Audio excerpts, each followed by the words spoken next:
just take the Primal Wrap, just deal quite a lot of damage. We're gonna see if the Valentina has a Ward Cry. I'm thinking is gonna take the E default.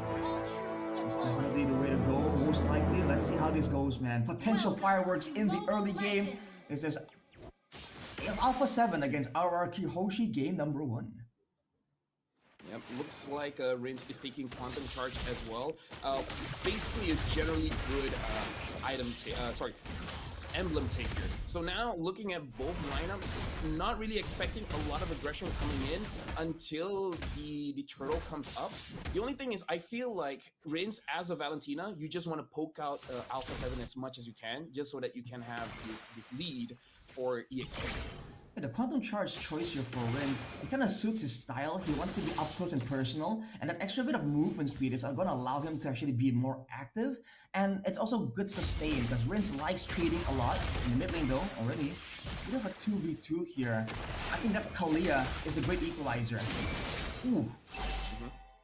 Okay. Something to note as well, here we can see that Rince is using Tenacity and Purify. So Vanguin using this Kalia needs to really choose his targets well. If he picks up the Lucas can have an easier engage on the team, so that doesn't seem good. And if you pick up the Tigreal doesn't need his flicker to engage. So this is actually a situation where Rrq Hoshi, they make it difficult for the Kalia to choose which targets to catch unless they can force out the Purify early and then eventually catch them again. Look at this laning from Dairon though, bullying Takashi all the way as much as possible, and the wave is getting frozen. It's gonna push towards Rrq right here, and Takashi won't be able to really do anything about it here. He might be forced to miss a full-on EXP card. That's gonna mean a level 4 advantage for Dairon once the fight takes place at the turtle. Yeah, that's rough, but looks like Takashi is gonna clear that lane and eventually hit level 4. Anyway, it looks like this is gonna be a very free turtle for Rrq Hoshi. Takashi was able to back away, so not gonna get caught by the rotation coming in from Rince. Looks like for both teams, looks like they're gonna take it a little bit slow, and I kind of feel like it's fine because they both have generally good scaling, a little bit better for Alpha 7 just because of the nature of the unlimited scaling coming in from Sicilian. Don't forget the Granger as well, now working with those stacks too. The later the game goes, more Death Sonatas. For Rrq Hoshi though, they haven't really made any move into the jungle. Oh, as I say that. That looks like Toy is able to, oh sorry, looks like Riz is gonna get in there and Susujin gets the kill. I forgot I was play-by-play, for real. There's just so much tension right here. At any moment there, I was just saying that Rrq Hoshi are not going in, but look at this, Dairon, 1v2. Yep, Ogi's shadow kill onto Dairon, but at this point, he's a little bit too tanky as a Lucas. 3 members from Rrq Hoshi charges to Takashi, and Takashi has to use the Primal Wrath just to get away. What the experience has a lot of fighting power right here. Takashi though, just takes him out. He did up way more than he could chew. I want to see the itemization from Dairon. Usually that kind of damage coming in from Lucas indicates a War Axe, but maybe he just got enough of a lead that he doesn't need a War Axe to do that.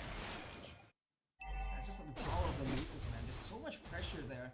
And even though Takashi was trying his best to kind of move back and forth, I feel like he got kind of got baited there by the situation. Now look at this potential dive. Yep. Okay. Takashi is able to clear up the minions. So far, not going to be that big of an issue. Vanguin does not have any kind of a crazy engage on this Kalia, where it looks like he has to use the flicker more defensively rather than offensively. But considering that just earlier, Edok was the one pulling the trigger on that engage, it's a bit of a contest here. Who's gonna actually make the aggressive move first, right? It's like a game of chicken for both roamers. Now, at the neutral objective, this is where the moment of truth is for both of these roamers to make a move happen for their team.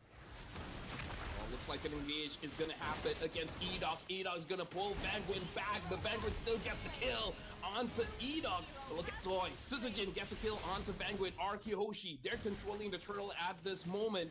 Gusta Lagusta is using the opportunity to get any kind of poke that he can. Either ways, Rrq Hoshi wins that trade. Oh, it's not over. Susujin is looking at Gusta Lagusta, and looks like 4 members of Rrq Hoshi are hovering the bottom lane. Rrq, man, they get something, they're gonna push a bit further to see if they can get even more. But right now, the composition for Alpha 7 is that they have two great utility picks, the Edith and the Kalia, but they don't really have anyone that can kind of stand in the front and take all that damage. Not right now, at least, without some more items. So for Rrq Hoshi, as long as they all land their damage onto the right person, the same person, it seems like Alpha 7 Esports are going to be forced to concede ground just because they can't really sustain from the initial collision. Hmm. Personally, for me, if anyone's gonna frontline, it is gonna be Takashi, just so that he can get a little bit more stacking in before he uses the Primal Wrath. But still, you prefer not to. Right now, Rrq Hoshi, they're 2,000 gold ahead. Alpha 7 being, I would say this is a spot that they really don't want to be in.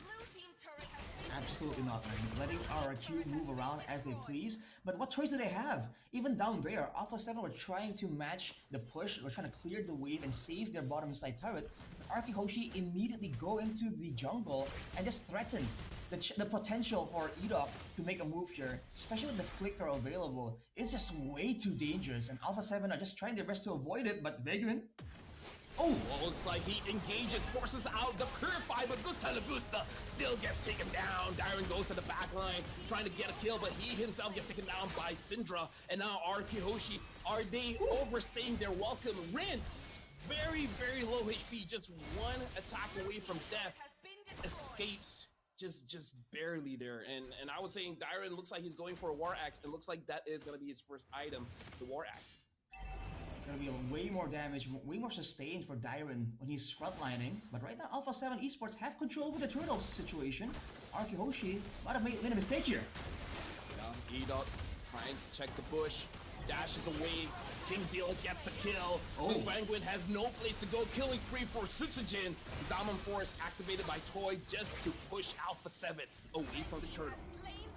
Alpha 7 Esports were the one to try and attempt the pickoff, but Rrq Hoshi were able to like match it. It's almost like they got what they wanted and pulled back, but Vaguin was kind of left alone in the front there. That's the all-in nature of that Kalia, man. Not a lot of ways to exit from the fight once you jump in. So Rrq Hoshi. Yeah, sorry for cutting. This is why, personally, for me, when I'm using a Kalia, I want someone with a little bit more burst, because we saw that Edok was engaged on, but it took a while for him to die. He's able to dash away first, bring someone with him, and then gets a trade. So, you know, I just don't like Kalia paired up with a late game hero. And Alpha 7 Esports, maybe they would have had access to more damage, more burst, if they had more items, right? They're almost 4k gold behind at this point, which is why they have to take it a bit easy here. Later on, when Gusta and Syndra can deal that insane late game damage, then the Kalia becomes a bit more of a threat. Right now, though, Rrq Hoshi are just very happy to take these moments, fights like that. And Rins, earlier, escaping with a sliver of HP, that's what he plans on doing, man. Getting up close and personal. That's exactly why he went for the tenacity. He wants that damage reduction because he knows he's going to be in the thick of it. Right now, Gusta, yes, thick of it, I know, but yes, that's so last year, okay? Okay. Okay, probably last year, but either ways, No Gusta, he has the Sky Piercer, so if he's able to get a kill, maybe things can turn around for Alpha 7, but you know, it depends on whether they get a good catch or not, which looks like Penguin is struggling to get a good catch. I think this formation here, 3-2 from Rrq, two members on the bottom side attempting a potential pickoff, and they have Dyron, who is going to be so tanky that even if Alpha 7 Esports take him out, it's going to come at a cost, but it might just happen. Oh, it looks like an engage is going on. Not sure what happened there, but big damage. Sutsujin gets a kill onto Syndra. Toy able to take down KingZilla, and that's a wipeout. What? One engage and this is a wipeout. Bro, the damage, the engage, the juggling of turret aggro. Rrq Hoshi, that was a clean fight. And they're not even rushing to take the Lord.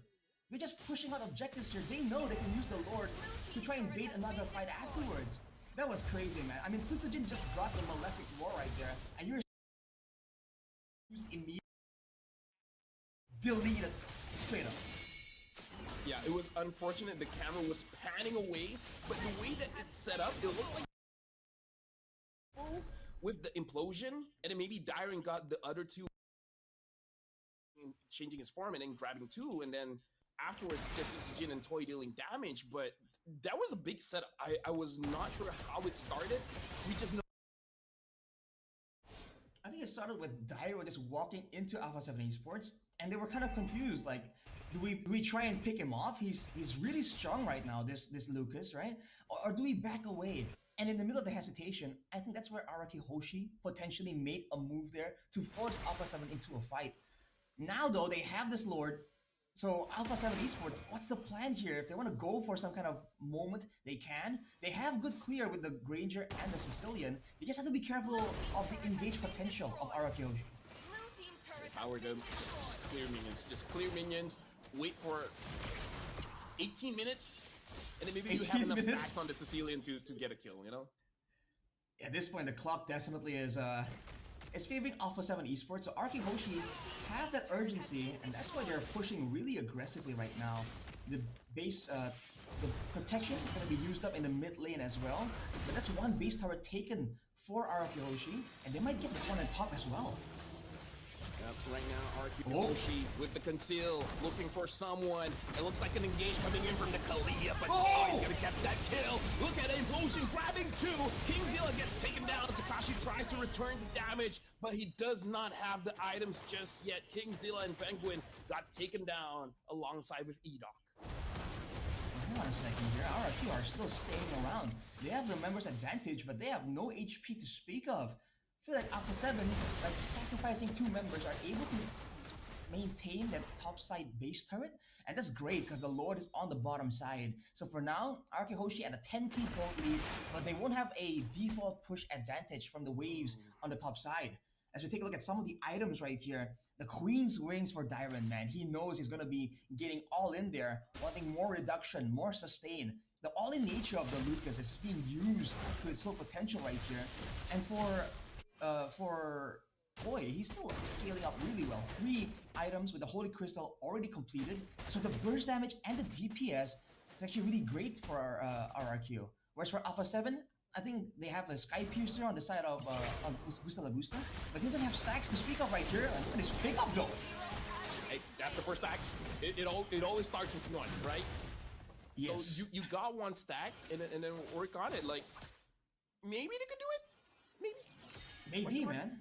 Yes, Syndra as well already has the Wishing Lantern. So now for Rrq Hoshi, at least when it comes to the dance, the poke game, Alpha 7 Esports are a real player. Like, they have actual damage to speak of. Rrq Hoshi though, definitely with a bit of disrespect, they're sending Dyron alone, 1v5 technically. But the Lord might just be taken right here. Alpha 7 Esports are nowhere close. Yeah, I feel like it's hard for them to contest as well. At this point, I would just use this opportunity to control your own jungle and try to give as many stacks to Syndra and as many gold to Gusta La Gusta, because yeah, I feel like if they try to contest, that would be a big trouble. I feel that's definitely the way to go right here with that composition. For Alpha 7 Esports though, I feel like now, right, when they are ramping up in damage, when 1 or 2 items, or almost 3 items have been completed for their main backline carries, the Sicilian and the Granger, they can start pivoting more towards a proper front to back. And what that means is they should be using the Earth Shatter, all these other crowd control tools from the Kalia and the Edith to kind of stop Edoc. Because realistically here, if Edoc doesn't get a big implosion, there's not a lot of ways for Rrq Hoshi to really get everyone together and go for that big combo, big damage, right? And if it becomes a long, drawn-out, sustained battle, Alpha 7 Esports have the lead here, have the advantage.